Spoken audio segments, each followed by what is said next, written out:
ابو حضرت رحم کلثوم ابن حسن انصاری رضی اللہ تعالیٰ عنہ کو بنایا۔ آپ صلی اللہ علیہ وآلہ وسلم 10 رمضان المبارک کو مدینہ منورہ سے روانہ ہوئے۔ اس غزوے میں حضور صلی اللہ علیہ وآلہ وسلم کے ساتھ 10,000 صحابہ تھے۔ یہ تعداد انجیل میں بھی آئی ہے۔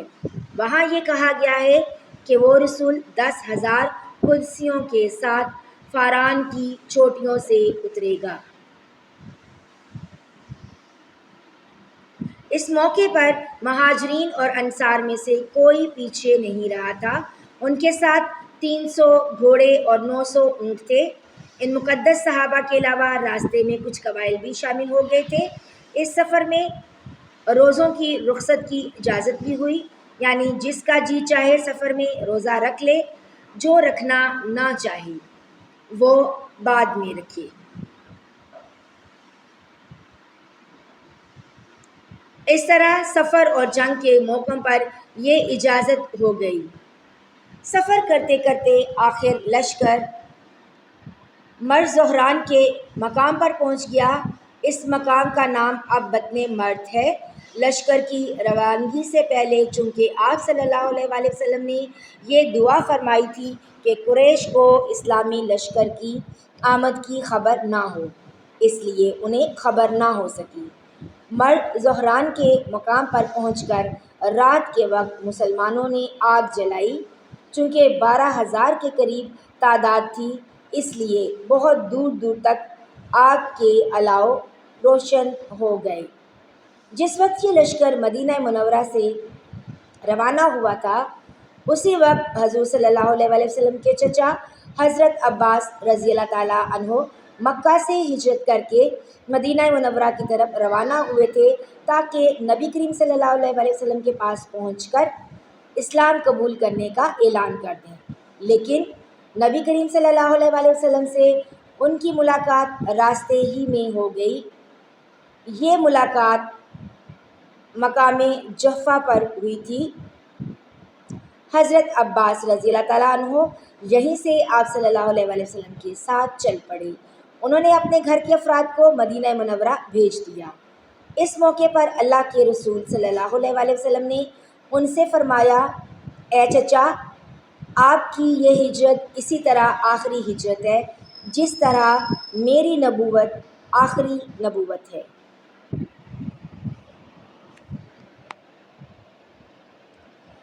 یہ آپ صلی اللہ علیہ وآلہ وسلم نے اس لیے فرمایا کہ عام طور پر مسلمان قریش کے ظلم سے تنگ آ کر مدینہ منورہ ہجرت کرتے تھے، لیکن اب آپ صلی اللہ علیہ وآلہ وسلم مکہ فتح کرنے کے لیے تشریف لے جا رہے تھے۔ اس کے بعد تو مکہ سے ہجرت کی ضرورت ہی ختم ہو جاتی، اس لیے آپ صلی اللہ علیہ وآلہ وسلم نے یہ فرمایا کہ یہ آپ کی اسی طرح آخری ہجرت ہے جس طرح میری نبوت آخری ہے۔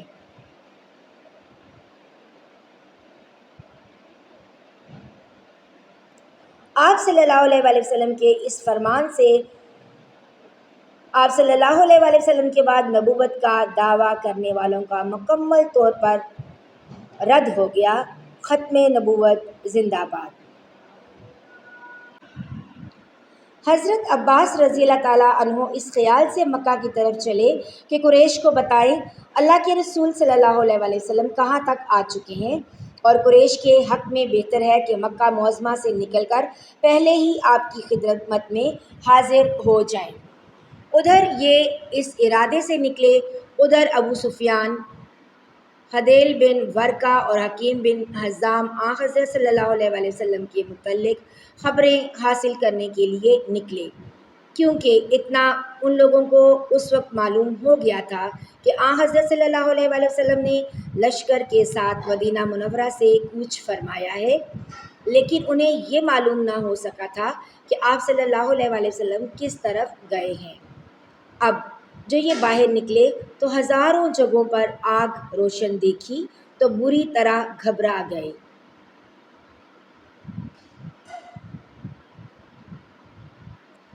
ابو سفیان رضی اللہ تعالیٰ عنہ کے منہ سے نکلا، میں نے آج کی رات جیسی آگ کبھی نہیں دیکھی اور نہ اتنا بڑا لشکر کبھی دیکھا۔ یہ تو اتنی آگ ہے جتنی عرفہ کے دن حاجی جلاتے ہیں۔ جس وقت ابو سفیان نے یہ الفاظ کہے اسی وقت حضرت عباس رضی اللہ تعالیٰ عنہ وہاں سے گزرے۔ انہوں نے الفاظ سن لیے، چنانچہ انہوں نے ان حضرات کو دیکھ لیا اور ان کی طرف آ گئے۔ حضرت عباس رضی اللہ تعالیٰ عنہ بھی حضرت ابو سفیان کے دوست تھے۔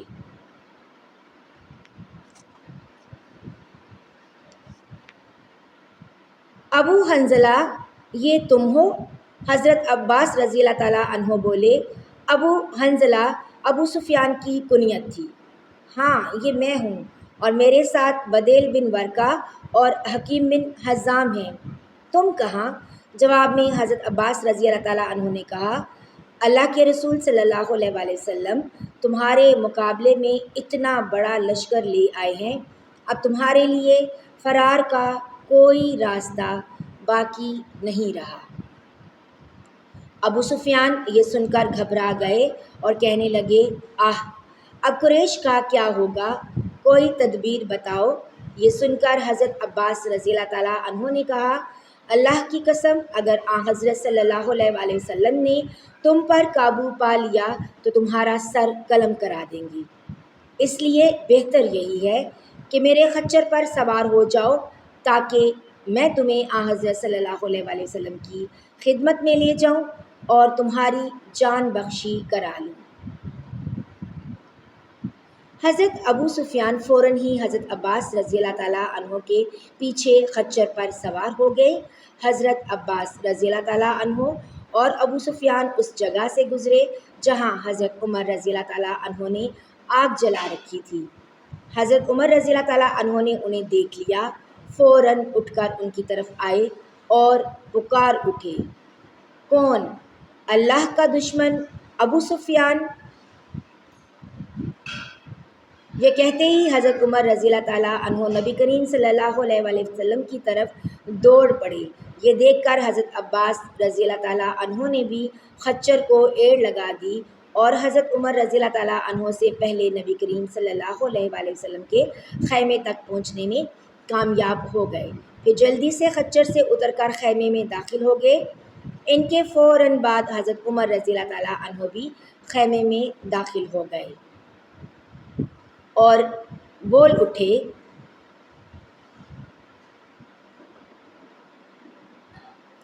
یا رسول اللہ صلی اللہ علیہ وآلہ وسلم، یہ دشمن خدا ابو سفیان ہے۔ اللہ تعالیٰ نے اس پر بغیر کسی معاہدے کے ہمیں قابو عطا فرمایا ہے، لہٰذا مجھے اجازت دیجیے کہ میں اس کی گردن مار دوں۔ مگر اس کے ساتھ ہی حضرت عباس رضی اللہ تعالیٰ عنہ نے فرمایا، اے اللہ کے رسول، میں انہیں پناہ دے چکا ہوں۔ اب منظر یہ تھا کہ حضرت عمر رضی اللہ تعالیٰ عنہ ننگی تلوار سونتے کھڑے تھے کہ ادھر حکم ہوا ادھر وہ ابو سفیان کا سر قلم کر دیں۔ دوسری طرف حضرت عباس رضی اللہ تعالیٰ عنہ کہہ رہے تھے، اللہ کی قسم آج رات میرے علاوہ کوئی شخص اس کی جان بچانے کی کوشش کرنے والا نہیں ہے۔ ناظرین و سامعین، یہاں پر آج کا باب اختتام پذیر ہوا۔ اگر آپ ویڈیو دیکھتے ہوئے یہاں تک آپ پہنچے ہیں تو ویڈیو لائک اور شیئر کر دیجیے گا۔ چینل پر نئے ہیں تو چینل کو سبسکرائب کر دیجیے گا۔ اللہ تعالیٰ میرے اور آپ کے مرحومین کی بلا حساب مغفرت فرمائے اور انہیں جنت الفردوس میں اعلیٰ مقام عطا فرمائے، آمین یا رب العالمین۔ اللہ حافظ۔